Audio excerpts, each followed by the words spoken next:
which division you should target. This is like the $1 million question, right? People are It really always asking, like, I don't know what I should be targeting. Well, the short answer is you should be targeting all of them, as long as you don't have any eligibility issues, which you won't if you are doing things the proper way and on time. So unless you're in a situation where you're coming out of the pros or something like that, or you've taken certain time off, you're good. So you should be targeting everything initially. Especially if there's coaches coming after you. So just because if you're not really aware where to target, but a lot of people try to target Division 1. If you have Division 2 coaches, NAA, Division 3 coaches, JUCO coaches, whatever the case is, if they're reaching out to you, you should be targeting these schools as well. Yeah.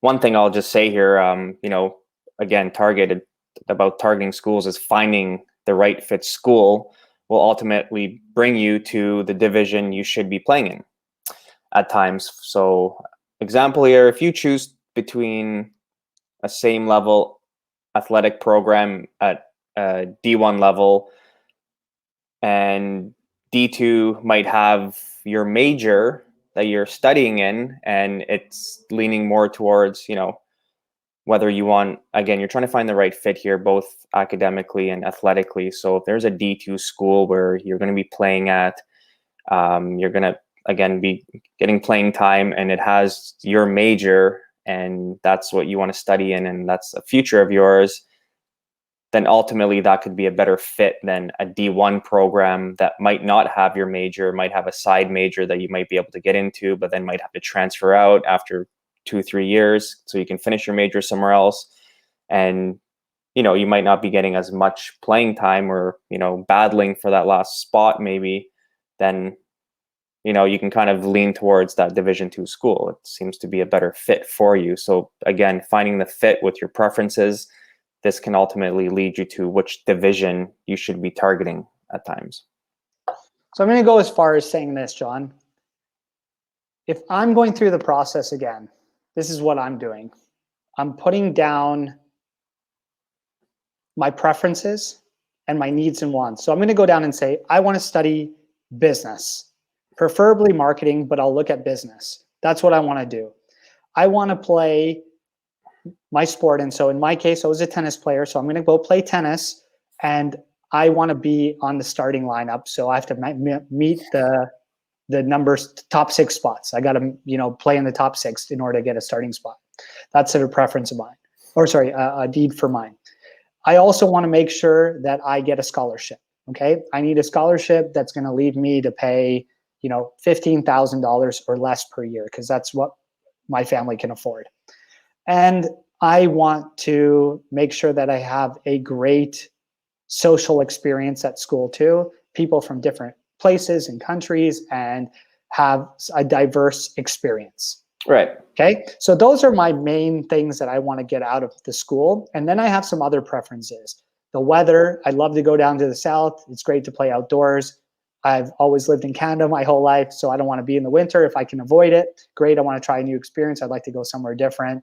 And I also love pizza. So, it'd be great if there's some good pizzerias around town. Okay. Right.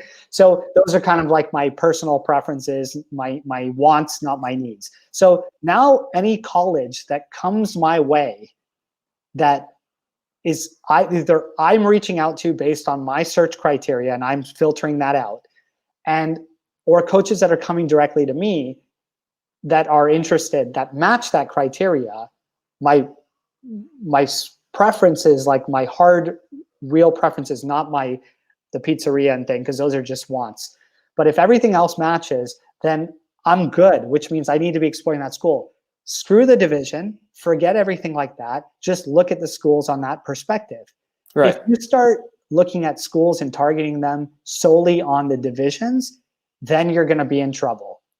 Okay. I can further, after I get my list of schools of interest that I have that match my needs and also the coach's interest, then I can start going through and saying, okay, these schools are Division 1, these are Division 2, these are Division 3, blah, blah, blah.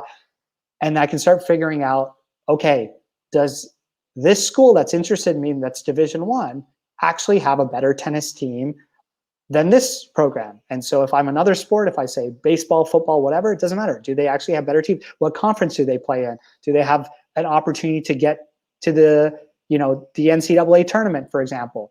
Like if that was one of my preferences, I watch a lot of kids that write down in their IMRecruitable profiles, I want to win a national championship. I want to play for a team that makes the NCAA tournament. Well, if that's the case, sometimes some D1 programs don't even have a chance. And if you play Division II, you probably have a chance not only to make the NCAA tournament, but you might even have a chance to win a championship. And if that really means something to you, then you should be going after that school rather than that Division I school, because if not, you shouldn't have written it into your profile, because that means you care more about the division and what it means, because it's cool to play D1 than it is to play D2. Yeah, well, I mean, personal experience or, example from my end, when I narrowed down my schools, my choice was between a D1 and a D2 as well. Okay. I studied in operations management, business management. Both schools had it. Okay. There's not one school that weighed out the other. There wasn't a Harvard compared to something else where, you might consider, but it was a business degree. It wasn't going to make a difference where it was coming from. And then it was based on specific preferences. Okay, so the D1 was in the Northeast, the D2 was in the South. Okay, originally, I want to be in the South, better weather at times. And the other preference was not necessarily a preference, but on the athletic side was the D1. I was going to, battle to have a playing spot on the team, whereas the D2 school, very competitive conference, very competitive team, but I knew that I had more of a secure spot on the team where I was going to be able to play throughout the season. So, I could have went with the D1 just because it's a D1, And again, as far as the athletic scholarship, it was similar on both ends, so it wasn't a big difference whether I went one way or the other. So it was really down to, I do have a couple of my preferences leaning more towards a school in the South, and plus, I'm going to have a better chance to play more. That's why I made the decision. I didn't just go because the D1 school probably had a better, which they did, have a better overall name, whereas the D2 school did not. As far as if I went to someone and said, hey, do you know this D2 school in this southern state? They might not know. But if I go, hey, this D1 school in the Northeast, they'll be like, of course, I see them all the time in the March Madness or whatnot. Yeah. But, and I had a best 4 years of my life, memories, experience, good education. It all worked out. So. Yeah, no, that's a good point. That's exactly how it works. And I think it all comes back to education. Again, if you're educated, you can start making decisions. And I think I made the point and you made it stronger, is saying, look, you got to go on what's best for you. Right. And there's a fine line between requirements that you will not, that are non-negotiable versus the negotiable ones. Like, I want the pizzeria. I want, I make that joke because I think I used to make the joke about with people about, I need a Starbucks near me or something. Like, those are all nice things to have, but they're not going to make or break. If they don't have your major at the school that you want to study and you're dead set on that, like, you're crazy to think that you want to go there or even entertain it. You have to let that go, no matter how great the school is.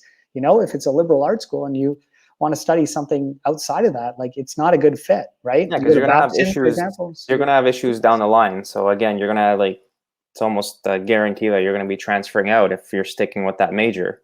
Yeah. So the last thing that I'm gonna say on which divisions you should target is gonna be on the market, and the market is the coaches. Remember, recruiting is a business, and so this is your business 101. The market dictates what your value is and where you will go, just like anything else. So if you have a lot of coaches that are following you, showing interest, sending you messages, viewing your profile, then it will dictate where you are. If you have an IMRecruitable profile, okay, and you're on IMRecruitable and you have 20, profile views, and you filter that out and you see where they're coming from. And even if they're coming from different divisions, it's like, okay, but are these schools all a similar level? Are they looking for athletes similar to me? Likely you will see where you fit in the market. Are you, and I don't want to say it, but people will label it this way. Are you a D1 player? Are you a D2 player? Are you a D3 player? No, it doesn't work like that. It's what level are you? Because if you go in and you search, depending on your sport, you have a couple D1s, some D2s, maybe D3s, NAIAs, you will realize when you do the research that majority of those schools will be a similar caliber level. At least the athletic fit. Athletically, right. exactly. Academically, may be different. Money-wise, as far as finances and all that, may be different.